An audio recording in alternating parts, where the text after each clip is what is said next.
አሰላሙ አሌይኩም ወራህመቱላሂ ወበረካቱ። ውድና የተከበራችሁ የቻናሌ ተከታታይ ቤተሰቦቼ እንደምን አላችሁ? ከኔ ጋር አልሐምዱሊላህ ሰላማችሁ ብዙ ትተረፍ ይበልልኝ። ውድ ሀገሬ ልጆች በያላችሁበት ዓለም ዳርቻ ሰላማችሁ ይብዛ። ሙስሊም ክርስቲያን ወገኖች እንዲሁም ኤርትራውያን ወገኖች ሰላማችሁ ብዙ ትተረፍ ይበል። አንድነትን፣ ሰላምን፣ ፍቅርን፣ መተሳሰብን ይስጠን እያልኩኝ ዛሬ ደግሞ የመዳም ቅመም ማለት ነው በሚዲያ ላይ ያው የመዳምን ልጅ ልበል እንጂ የመዳምን ልጅ አሁን እንግዲህ የመዳም ልጆች ናቸው አይደል? ሁሉም ሰዑዲ እንግዲህ የመዳም የአረብ ሀገር ሴቶች ይሉናል እንጂ እኛ የኢትዮ ልጆች ነን አይደለም? እንግዲህ ያው እና የመዳም ልጅ አሁን የሰዑዲ ወንዶች የመዳም ልጆች አይደለም? እናታቸው መዳም አይደለች ነው አይደለ? እና ያው እንግዲህ የሰዑዲም ሆነ የዱባይ የኳተር አልሙሂም የሁሉም አረብ አገር ያው ወንድ ልጅ ከሴት ነው የሚገኘው። በቃ አለቀ። ጀግና ወንድ የምትወልደው እናት ነች። ሁሉ እናት ማለት ነው። እናት ነች። እናት ሁሉ ነገር ነች። እና ሌላ ማለት ፈልጌ ነው እህታችን እንግዲህ ያው ነሲብ ነው። በነገራችን ላይ ጋብቻ ነሲብ ነው። አልፍ መብሩክ ብያለሁ። አልፍ መብሩክ። ትዳራችሁ ያማረ የሰመረ ይሆንላችሁ። የሰው ልጅ ለምን ዜጋውን አታገባም? ለምን? የሁሉም አመለካከት የተለየ ነው። የሁሉም አመለካከት የተለየ ነው። ገባችሁ አይደለም? ደግሞ ነሲባችሁ አላህ ብሎ የእናንተን የሆነ ነገር በቃ በግድ ያመጣዋል ማለት ነው። በቃ የእናንተ ህይወት ይገባበታል ያለውን ፈጣሪ በቃ ባትፈልጉ እንድትፈልጉ በቃ እዛ ላይ እንድትወርቁ በቃ እንዴት ነው ያገጣጥማል ሁሉን ነገር በቃ እንዴት ነው ቀለል ያደርገዋል ማለት ነው። በነገራችን ላይ መልካሞቹ ተተገኙ ያው ማን እንዲያገር ልጅ እንዴት ነው ያው እኛ ነን። ሀበሻ ነው፣ አረብ ነው። ስራችንን ሰርተን የመጣ ነው። ትንሽዬ ቦርሳ ይዘን ሻንጣ ይዘን የመጣ ነው። ልብሳችንን ይዘን የመጣ ነው። ልንሰራ ነው። ሰርተን ያገኘነውን ይዘን አገራችን ላይ ለመቀየር እኔ አባታችን ቤት ዝም ብላ ጎጆ ተሆነች ወደ ሌላ ቤት ለመቀየር የተሻለ ኑሮ ለመኖር ነው። ሸቅለን ማለት ነው። ሰርተን በጉልበታችንን ሰርተን በዛ ደግሞ አልፎ ተርፎ የተሻለ ነገር ሊገኝ ይችላል። አይታወቅም ያላህ ነገር ማለት ነው። ከሀገር ስንወጣ ምን እንደሚከሰት ምን እንደሚገጥመን አናውቅም። ያኔ ተወከል ተላላህ ብለን ነው በፈጣሪያችን ተወክለን ነው የምንመጣው። እና ደግሞ እዚህም ተመጡን በኋላ አንዳንዶቹ ነሲብ ሆኖ ተሸቃልነት ወደ መዳምነት ይዘዋወራሉ ማለት ነው። ተሸቃልነት ወደ መዳምነት የመዳም ደረጃ ይዛሉ ማለት ነው። ያ ነሲባቸው ነው። አላህ የከተበው አይቀርም በዚች ምድር ላይ ኩን ፈየኩን። አላህ ሀገር ስወጣ ገና ሲፈጥራት በቃ ከዚህ ሰው ምን ያህል ልጆች ትወልጃለሽ፣ ምን ያህል ጊዜ ትኖሪያለሽ መክቱብ እንዳላህ እኛ እንላለን።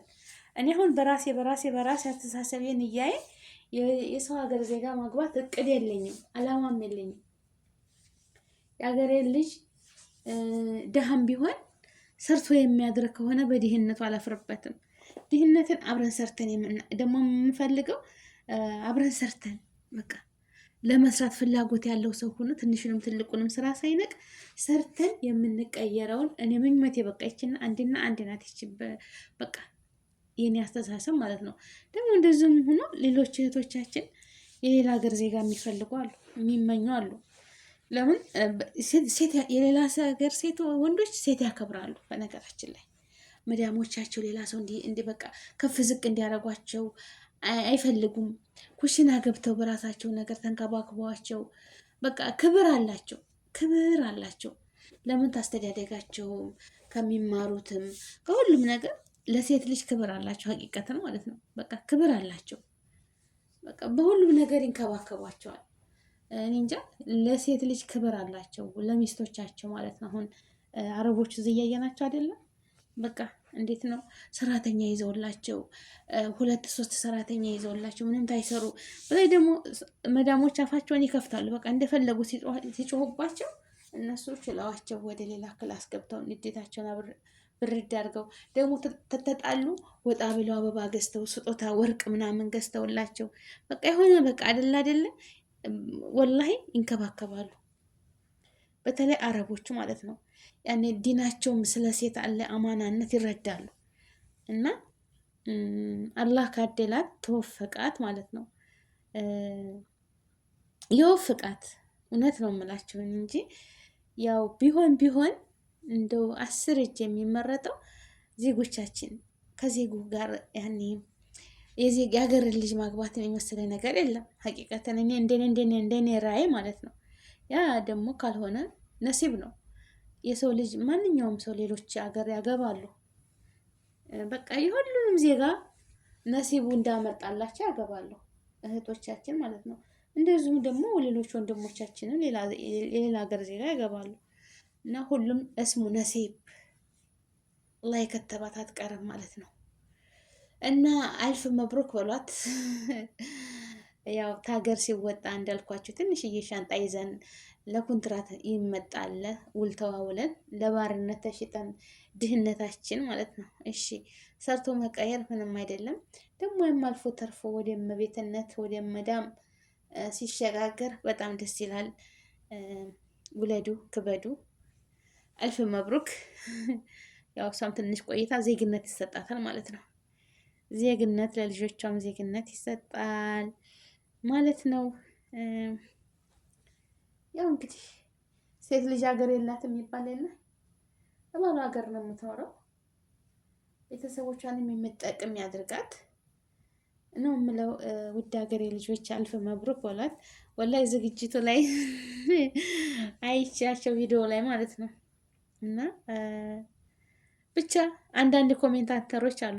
እኔ አንዴ ነገር ሳይ ኮሜንት ላይ ነው ምሩጭ የምገባው ማለት ነው። ኮሜንት እስኪ ማን የጻፈ አለ?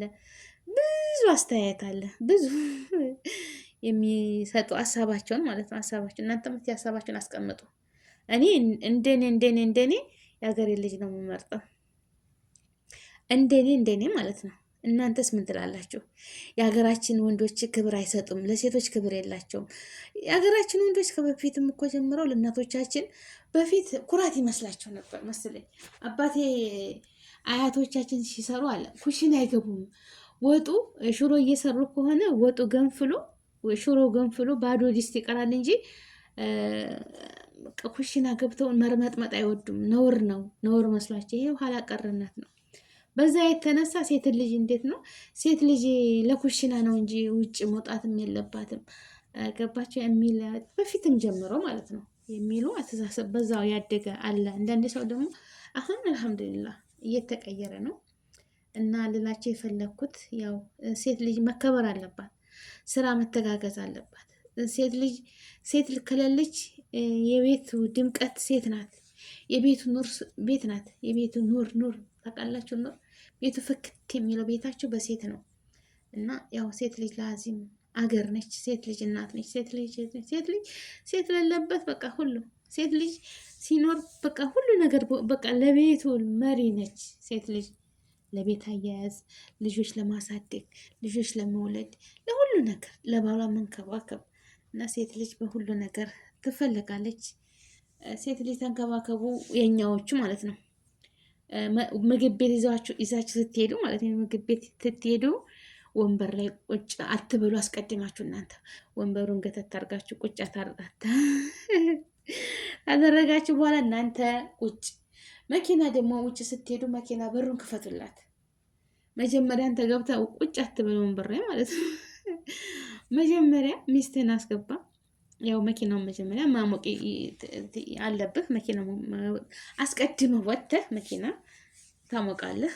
መኪናውን ታሞቅ በኋላ እሷ ትመጣ ውረድና በሩን ክፈትላት። እሺ ኧረ እባክሽ ነው የምትሉት። አሁን ትላላችሁ እኮ እየሰማችሁ ግን ይልመድባችሁ። ሴት ልጅን አክብሩ። ወላሂ ሴት ልጅ እኮ በቃ በተለይ ባሏ ቤት ስክር ባሏን መንከባከብ ያለባት ባሏ የእሷን ኃላፊነት በቃ ከቤተሰቦቿ የበለጠ ተንከባክቦ በልብስም ሆነ በሁሉም ነገር ከፍ አድርጎ መያዝ ያለበት ባሉ ነው ማለት ነው። ይዛ ስወጣ አቤቴ እንትና ሚስት ነው እንጂ የምትባለው አቤቴ እንትና ልጅ አትባልም። ለምን ሀላስ መታሃል፣ ይዛሃት መታሃል። በሰፈርህ በአንተ ሰፈር ነው የምትኖረው፣ በተወለደችበት ሰፈር አይደለም። እዛው አንተ ሰፈር ነው የምትኖረው እና ተንከባከባት፣ እገዛት፣ ሰው ፊት አትናገራት። መነጋገርም ካለባችሁ እቤታችሁ ስትገቡ በቃ አለ አይደለ። የኛ አንዳንድ ወንዶች ሰው ፊትን በቃ እንደስ ኩምተር የሚያደርጓሉ፣ በቃ በነገር የሚያሸማቅቁ ማለት ነው። ያ ሁሉም ያው እንግዲህ ታውቃላችሁ፣ ሁሉም ሰው በዓለም ያለው ትክክል ነው እያልኩ አይደለም፣ ስህተት አለ። ግን ተማሩ፣ እህቶቻችንን አታስወስዳቸው ማለት ነው። አታስወስዱ። የሰው ሀገር ሲያገቡባችሁ እናንተ አሁን ደግሞ በፊት ባንጋሊ ትላላችሁ፣ ፓኪስታኒ ትላላችሁ። እንግዲህ ደግሞ አሁን የመዳም ልጅ አፈፍ አፈፍ እያረጋት ነው እንግዲህ እዛ ዱብ ዱብ ስል አይጣት ነው እንግዲህ አያቸው ሾፌት ይጥልባት። በነገራችን ላይ ስንት ቆንጆ ቆንጆ እህቶች አሉ፣ ስንት ለሽቅልና የማይመደቡ ማለት ነው። በጣም ግን ያው ሰርቶ መቀየር እስካለባት ድረስ ትሰድዳለች። ገባችሁ አይደል? ተሰዳ ህይወቷን ለቤተሰቦቿን ራሷ እንደ ሻማ እየቀለጠች ስንት ውብ ሴትን አለች። እውነቴን ነው የምላችሁ ስንት እና አልፍ መብሩክ ብያለሁኝ።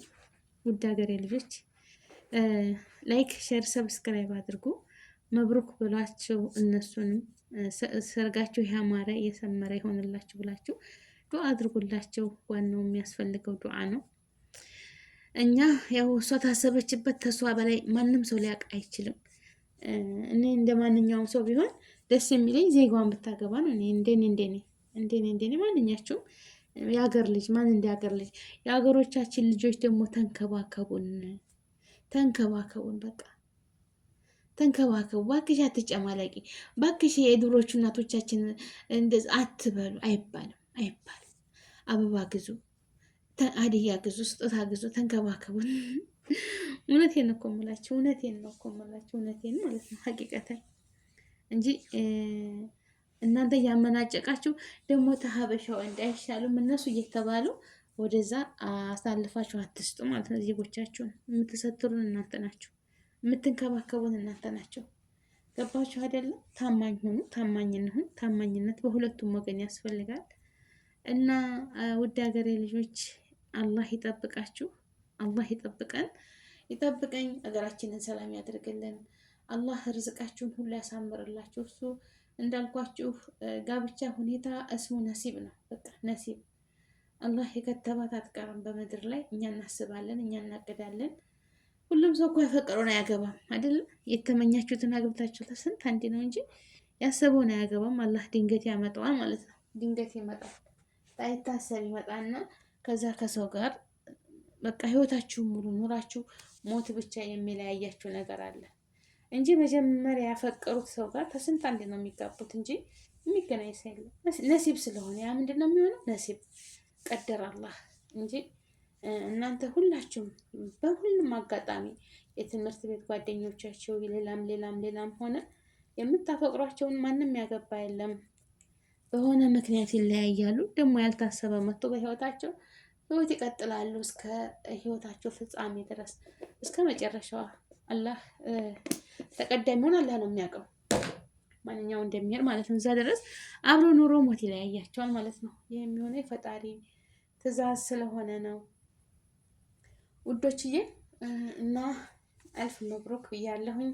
እናንተንም አላህ ይወፍቀን፣ ሁላችንም አላህ ይወፍቀን። ሀገራችንን ደግሞ ሰላም ያደርግልን።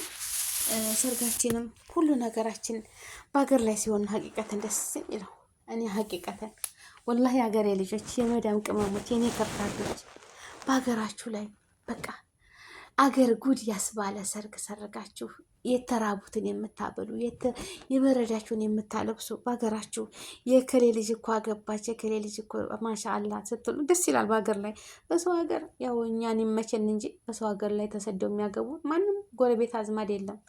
በሰው ሀገር ተሰዶ መቅረት ነው። እና ሀቂቀትን እንደ ሀገር የመሰለ ነገር የለም። እናት በጎረቤት ሆና ቡና ትጠጣባት እዛ ሆኖ ጎረቤት ሆኖ እዛ ሲጠጣ ቡና ብር እኮ ብቻ አይደለም ፋይዳነቱ በቃ ሄዶ ማየት ሳይሆን በቋሚነት እዛ ስትዘያየሩ ጧትና ማታ ስትገኘ ያ ነው ለወዳጆች ደስታ የሚሰማው። እና በሀገር ላይ የመሰለ ነገር የለም።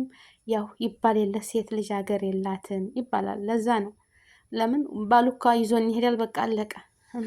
ወይ በአመት ወይ በሁለት አመት ወይ በ6 ወር ወይ በ7 ወር ወይ በየወሩ ወይ በ15 ቀን እናት ቤት ሄደን ነው የምናያቸው እንጂ ያው እንደ ወንድ ልጅ እዛው ግቢው አንቀርም ማለት ነው። ለዛ ነው ላይክ፣ ሼር፣ ሰብስክራይብ አድርጉ። እንግዲህ አላህ ይወፍቃቸው ነው የሚባለው ውዶችዬ። ያው ላይክ አድርጉ፣ አይከፈልበትም። መብሩክ በሏት እህታችሁንም። አስተያየታችሁን ኮሜንት ላይ ያስቀምጡልኝ ባይ